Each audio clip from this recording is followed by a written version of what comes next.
My name is Shaucuana Knight. I have been in business for about 4 years now. I started right in the heart of COVID in August of 2020. At the time, I was working at Job and Family Services as I was an eligibility tech, but then I had moved into management there. I was kind of doing that at the same time as doing my business. I was kind of feeling things out, seeing like, hey, what's out there. Initially, our business was called Cora's Cakery, or Cora's Cafe, sorry. Cora's Cafe, it was going to be a coffee shop, mainly as a way, again, to connect with my memory of my grandmother.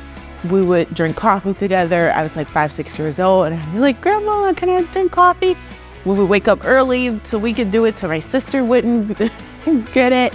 So I wanted to do that. But then as I started doing the business, then it was more desserts started becoming more involved, and it just didn't feel so coffee shop anymore and more of bakery. So that's where we switched to Cora's Cakery in 2022. And then we, from there, have, worked out of the incubator kitchen. I moved in there in 2021. We worked out of the incubator kitchen just to make sure that I had a licensed space to prepare my products. I was doing a lot of farmers markets and things like that. That was where I kind of started from what do I want to do? And then I transitioned out of Job and Family Services into that role. And so being at the incubator kitchen was helpful because Rachel was a great person to mentor, to guide. Being surrounded by other foodpreneurs was helpful so that I can learn the ins and outs of what to do to be a successful foodpreneur as well. Didn't kind of plan on opening a storefront right away. I had set a plan with Rachel that, for 2 years we'll be at the incubator kitchen, learn the ropes, build my customer base, do those things, then do a storefront. Well, kind of a half year early, this opportunity came about. I had applied for the Main Street pop-up program under 3CDC. After pitching my business to them about, my vision of Cora's Cakery and how it's here to be a staple for the community, that's where they were like, hey, we have another opportunity that probably will work out a lot better than what we currently have. And that's where I got to be in this space. This space was once owned by Taryn from Sweet Petite as well. And so being able to talk to her before moving in and, getting a guide of what to do to be successful in this area was very, very helpful. So here at Cora's Cakery, we're a bakery that specializes in elegantly delicious desserts for you. The experience here it's catered and tailored to what you need as a customer. So a lot of the things that I focus on when you walk through the door and you're like, hey, I want to order a cake or I want to order cupcakes, is very nurturing in a way, kind of like how most parents, grandparents typically are. We want to make sure that you're comfortable, you trust us. And that starts out with making sure that, hey, up front, what's your email, what's your phone number, so that we can stay in constant communication. And then also letting you know what's the timeline. I usually bake the items on this day. This is when it's going to be finished. That's what sets us apart.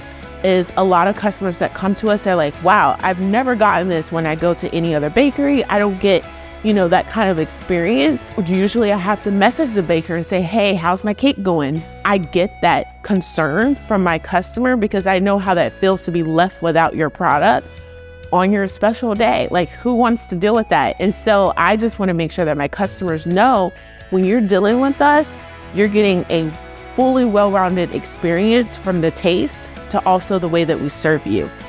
In turn, we also support a lot of other women-owned businesses in this bakery. Again, Cora's Cakery is not just to make money, but it's to also create an impact in our community around us. I know how hard it is to get your products in front of other restaurants and businesses. So, hey, I have a storefront. What items do you want to sell here? So I support a lot of women-owned businesses here as well. Those are the products that we have that came from members in that same incubator kitchen that I started at. So when I left, I said, hey, I'm leaving, but I want to bring some of you with me.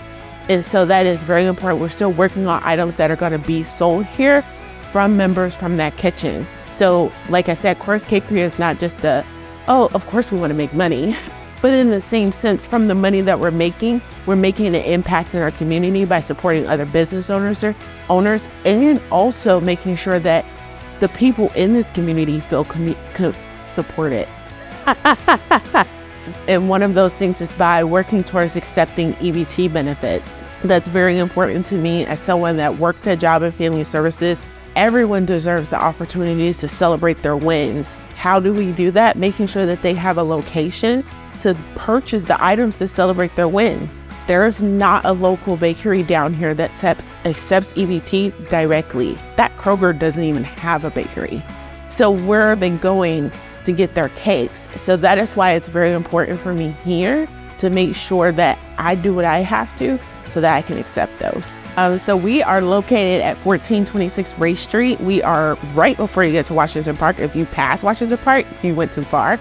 We are near a lot of stadiums. So one of the main ones that we're near is the TQL Stadium. So we get to see all of the FC fun games that you all are preparing for when you are tailgating.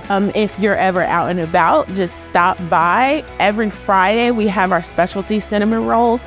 We switch them up, so on every Monday, we usually do a poll to say, hey, what flavor of cinnamon rolls do you want to have? And we go ahead and based on whatever you guys vote, whichever one wins, that's the one we serve on Friday. We also now have coffee, and we will also be bringing bagels. We will be making bagels from scratch here in Cora's Cakery. I did a poll on that yesterday to find out, would this even work? And hearing from a lot of our customers, that is something that they're looking for as a bagel option. Lunch option, we'll do things like pizza bagels and sandwiches and, all kinds of things that would bring you here. So when you're coming here, it's a one-stop shop. You get your lunch, you get dessert, you can get a drink and go on back to work if you so choose.